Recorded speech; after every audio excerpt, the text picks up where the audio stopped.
안녕하십니까, 자유입니다. 이번 영상에서는 매장을 운영하면서 꼭 알아야 할 지식이 있어서 그걸 알려드리려고 카메라를 켰습니다.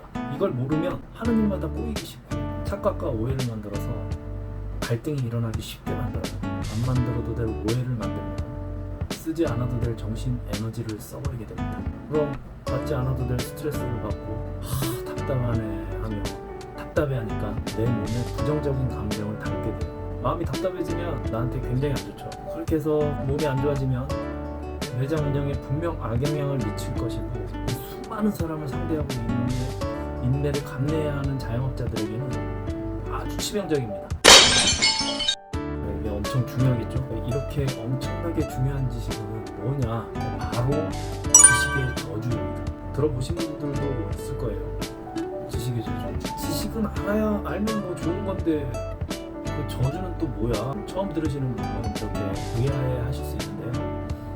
이게 뭔지 한번 알아보겠습니다. 지식의 저주란 심리학에서 나오는 말인데, 사람이 무엇을 이렇게 잘 알게 되면 그것을 모르는 상태가 어떤 것인지 상상하기가 어렵다는 개념이에요. 쉽게 말씀드리면, 내가 뭔가를 잘 알고 있어요. 그러면은 상대도 알고 있을 거라고 착각하기 쉽다는 얘기죠.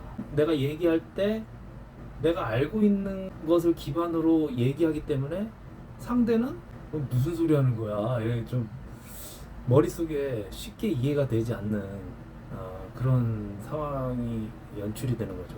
만약에 얘기 듣는 사람이 우리 뭐 알바나 뭐 회사 부하 직원이나 뭐 이렇게 해서 윗사람한테 얘기하기 어려운 상황이라면 어떻겠습니까? 이거 이렇게 해야 되는 거야, 알겠지? 그러면은 얘기를 잘 못하는 상황이면 알겠습니다 이렇게 얘기하겠죠. 일단 이해를 못하면 또 이해 못했다고 또 혼날까봐 네, 알겠습니다 이렇게 하는 거죠. 그러면 어떻게 돼요? 실제 업무에서 상사는 지시를 했지만 부하 직원은 아까 제대로 이해를 못했기 때문에 일이 제대로 진행되지 않을 가능성이 커지겠죠. 이런 것들이 바로 지식의 저주입니다. 이 지식의 저주에 대해서 잘 알려진 이런 실험이 있어요. 한 사람은 헤드셋을 끼고 노래를 들으면서, 이 헤드셋에서 노래가 나옵니다. 노래를 들으면서 그 노래의 박자에 맞춰서 탁자를 두드리면 그 옆에 있는 사람이 이 노래가 무엇인지, 어떤 노래인지 노래 제목을 맞추는 그런 실험입니다. 근데 이 탁자를 두드리는 사람은 당연히 알 거라고 생각하면서 이렇게 두드려요. 하지만 맞추는 사람은 저 뭐 하는 거야 저거. 헤드셋을 끼고 노래를 들으면서 탁자를 두드리면 상대는 당연히 알 거라고 생각하지만 책상 두드리는 소리만 들릴 뿐이니까 노래를 맞추기란 굉장히 어렵습니다. 책상을 두드리는 사람은 엄청 답답해합니다. 제가 머릿속으로 상상하고 요것을 한번 두들겨 볼 테니까 무슨 노래인지 한번 알아맞혀 보세요. 그래서 그 정답을 댓글로 달아주시면, 만약 맞춘 사람은 제가 크게 아주 댓글로 칭찬해 드리겠습니다. 자, 그럼 시작.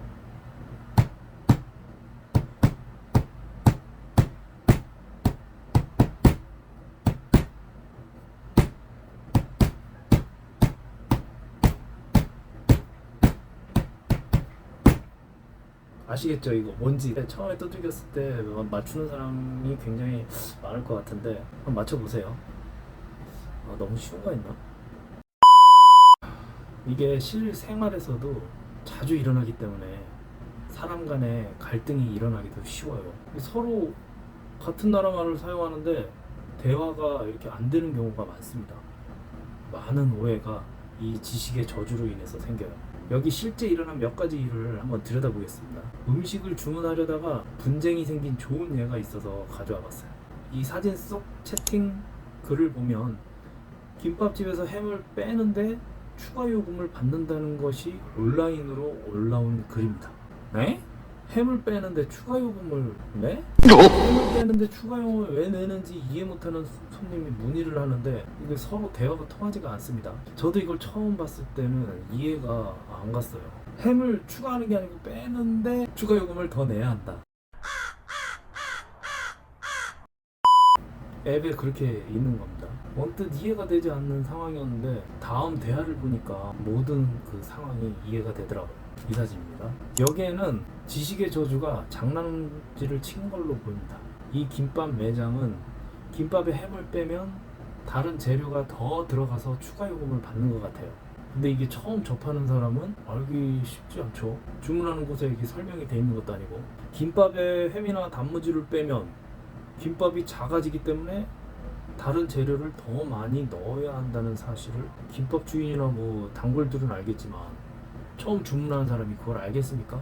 솔직히 김밥 재료 중에 햄이 가장 비싼데 추가 요금 받는 것은 다른 재료가 들어간다 해도 합리적이지가 않아요. 누구라도 반감을 가지고 분쟁이 일어날 수 있어 보이는 아주 위태로운 그런 주문서입니다. 처음 손님이 문의를 했을 때 좀 더 자세하게 설명해 주면 좋았을 텐데, 사장님은 당연히 알 거라고 생각해서 햄 추가 요금을 이렇게 물어 따지는 것에 기분이 나빠졌을 것으로 보여요. 그 전에도 이제 이런 비슷한 일로 요청을 좀 많이 받았겠죠. 김밥집 그렇지 않습니까? 저는 단무지 빼주세요, 뭐 오이 빼주세요, 햄 빼주세요, 계란 빼달라는 사람은 없죠. 김 빼달라는 사람은 없는데. 근데 이런 것들을 안 드셔가지고 그걸 빼달라고 이제 요청을 합니다. 근데 이제 김밥집에서는 이런 것들이 굉장히 좀 번거롭겠죠. 그래서 스트레스를 이제 받고 계셨을 가능성이 이제 커 보여요. 그러니까는 합리적이 않은 걸로 가격을 이렇게 달아놨겠죠. 햄을 빼달라는 것에 추가 요금 플러스 2,000원. 무슨 김밥 값만큼 추가 요금을 받네요. 김밥 매장은 분명 이것저것 막 많이 바쁠 텐데 카톡으로 막 문의 오고 하니까 막 답장도 막 남기는 것도 사실 이게 보통 일이 아닙니다. 일을 해보신 분은 아시겠지만 이게 좀 단가가 싼 이런 매장들은 주문이 굉장히 좀 많이 들어와요. 짜잘한 거 막 이런 게 계속 들어와요. 김밥 한 줄 뭐 해봐야 2,000원, 3,000원 이러잖아요. 그러면 그거 계속 들어와요, 주문이. 그러면은 그거 주문 쳐야죠. 라면 뭐 주문 들어오면 주문 쳐야죠. 또 이렇게 뭐 빼달라 뭐 해달라 근데 좀 궁금하다 그러면은 막 카톡도 보내고 뭐 전화도 하고 주문 처리하면서 그것도 뭐 받아야 돼요. 막 이렇게 우리 저 비서를 둘 수는 없잖아요, 자영업자가. 비서가 있으면 이제 김비서 저 전화 받고 저 손님 응대 좀 해줘 이렇게 하면 좋은데, 우리 김밥집 사장님이 비서가 있을 리가 만무하죠. 그러면 직접 다 처리를 해야 돼요. 그럼 얼마나 힘들겠습니까? 이게 보통 일이겠습니까? 이게 이해는 된다 이겁니다. 근데 그렇다고 그 손님들이 그거를 알아주냐? 안 알아주죠, 절대. 처음 손님이 이제 문의를 했을 때 이렇게 흰색 네모 여기에 나와 있는 글처럼 이렇게 남겼으면 어땠을까요? 네, 맞습니다. 햄이나 단무지 같은 재료를 빼면 다른 재료로 채워야 하고, 바쁜 시간을 대비해서 김밥을 좀 미리 싸놓는데 재료가 바뀌면 이렇게 바쁜 시간엔 또 새로 싸야 해서 인건비가 들어가기 때문에 그런 것이니까 많은 좀 이해 좀 부탁드리겠습니다. 뭐 이런 식으로 좋게 카톡을 보냈었다면 손님도 내가 요청한 대로 하면 김밥을 또 새로 싸야 하고 번거롭겠네, 일이 더 이렇게 많이 들어가면 힘들어질 수 있겠구나, 그래서 이게 추가 요금이 붙는 거구나, 인건비가 비싸긴 하니까 그러면은 그냥 김밥 말고 다른 거 먹자 뭐 이렇게 한다든가, 아니면 다른 김밥집에서 주문하자 뭐 이렇게 한다든가, 그냥 서로 의사소통이 제대로 안 되다 보니까 이런 분쟁이 이렇게 생기는 겁니다. 이런 것들이 바로 지식의 저주예요. 그리고 우리 자영업자 하시는 우리 사장님들은 이런 것도 알아두면 도움이 됩니다. 우리는 이 머리가 복잡하고 바쁠 때는 평소와는 좀 다르게 이게 내가 바뀌어요. 뭐 이렇게 팍 변신하는 게 아니고 우선순위와 그런 마인드가 좀 바뀝니다. 평상시에 이제 내가 컨디션이 좋고 좀 마음의 여유가 있을 때는 타인을 좀 이렇게 도와줄 수도 있고 생각할 수도 있고 해요. 이렇게 머리가 복잡하고 바쁠 때는 우선순위가 나로 바뀝니다. 내가 불편한 것을 먼저 해결하고 싶고 바뀝니다. 그래서 남을 먼저 생각하기보다 나를 먼저 생각하게 돼요. 서비스 하시는 사람들에게 좋지 않은 그런 마음이죠. 바쁠 때 예상치 못한 일이 일어나면 이거 해야 되는데 일이 더 많아지니까 스트레스를 받게 되고, 스트레스를 참고 일을 하니까 의지력을 사용하게 됩니다. 의지력을 모두 소진하게 되면 스트레스는 이제 극에 달하고 폭발하고 맙니다. 여기서 터지기 쉬워요. 그래서 그렇게 되지 않게끔 내 마인드와 스트레스를 관리를 하는 것이 굉장히 중요하고, 또한 바쁜 시간을 대비해서 예상치 못한 일에 대한 대비가 꼭 필요합니다. 그래서 이 김밥집 같은 경우에는 바쁜 시간에 오는 문의에 대비해가지고 문자를 이제 클립보드나 메모장에 저장해 놓았다가 문의가 오면은 이렇게 붙여넣기로 쉽게 이렇게 빠르게 이렇게 보내는 방식으로 해야 됩니다. 아까 그 위에 그 글만큼 이렇게 길게 그냥 막 주문 밀려 있는데 그거 계속 쓰고 있어요. 생각만 해도 스트레스네요. 그리고 음식점이나 카페 같은 경우는 바쁜 시간 전에 미리 식자재나 뭐 컵이나 빨대 같은 비품들을 미리 체크해가지고 떨어지지 않게 점검하는 것도 좋은 방법입니다. 이게 사소한 일이지만 잘못 틀어지면 내 이 정신 에너지를 그냥 싹 빼놓기 때문에 미리 준비를 철저히 해놓는다면 적은 에너지로도 많은 주문을 쳐낼 수 있습니다. 쳐냈다고 해서 뭐 욕하는 게 아니고요. 주문이 들어오는 거를 처리하는 거를 쳐낸다고 해야 한다. 이 지식의 저주는 지금까지 말씀드렸듯이 상대에게 알려주는 것에 자주 나타납니다. 알바를 채용하는 매장도 이런 지식의 저주를 자주 접하여 분쟁으로 이어지는 경우가 많습니다. 알바는 일하기 전에 사장님이나 매니저 같은 관리자가 일을 알려줘요. 하지만 알려주다 보면 지식의 저주가 끼어들게 됩니다. 설명을 할 때 당연히 알겠거니 하면서 설명을 해요. 근데 제가 경험했던 일인데 PC방에 손걸레를 많이 쓰죠. 키보드도 닦고 마우스도 닦고 퇴근할 때 깨끗이 빨고 그리고 딱 널어놓고 가라 이렇게 교육을 했어요. 저는 퇴근을 하고 그 알바는 열심히 일을 하고 퇴근을 했습니다. 아침에 딱 지나가는데 어디서 좀 야릇한 냄새가 나는 거예요. 이거 뭔 냄새지? 냄새 출처를 따라가 봤더니 그 손걸레에서 시큼하고 그 발냄새 같은 거 있죠? 그런 냄새가 나는 거예요. 이게 왜 이렇게 됐지? 알바가 이제 다시 출근을 해서 제가 이제 물어봤습니다. 손걸레 빨아놓은 거냐? 그랬더니 물로만 헹궈서 널어놓았다고 하더라고요. 빨래비누로 안 빨고 물로만 빨았다고? 그 알바는 당연한 듯이 네. 순간 멍하게 있다가 걸레를 안 빨아봤을 가능성도 있겠다라는 생각이 문득 들더라고요. 너 걸레 빨아봤어? 그랬더니 아니요? 그러는 거예요.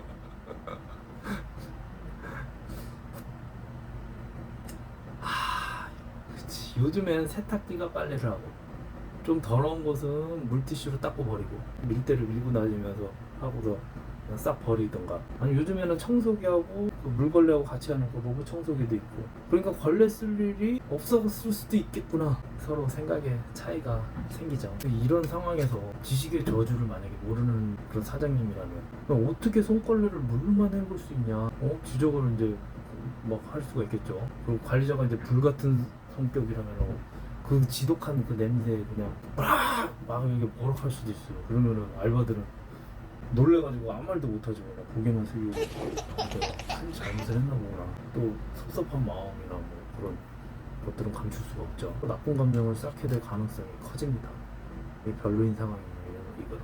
그리고 또 알바는 또 자기 깐에는 그래도 첫날이라고 또 집중하고 신경 써서 하고 하지 않아도 될 일도 좀 잘 보이려고 작은 실수 그거 하나 했다고 지적하고 막 불같이 화를 내면 당연히 마음이 상하죠. 에이씨 안 해 이러고서 안 할래 하고 그냥 가버리죠. 이 지식의 저주를 깨닫고 상대가 모를 수 있는 것을 인지하고 그 부분까지 설명하고 알려줘야 합니다. 해당 이체 자세한 설명을 써놔도 좋고요. 이런 지식의 저주를 알아야 혹시 일어날 줄 모르는 상대와의 분쟁을 막을 수 있습니다. 아까 또 알바 뭐 그런 얘기를 했는데요. 특히 알바와의 이 좋은 관계는 정말 중요합니다.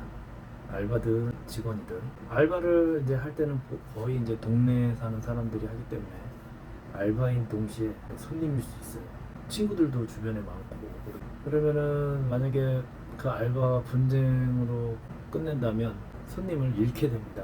그 친구들과 함께 끝날 때까지 서로 웃으면서 잘 이렇게 마무리 짓는 것이 무엇보다도 중요합니다. 감사합니다.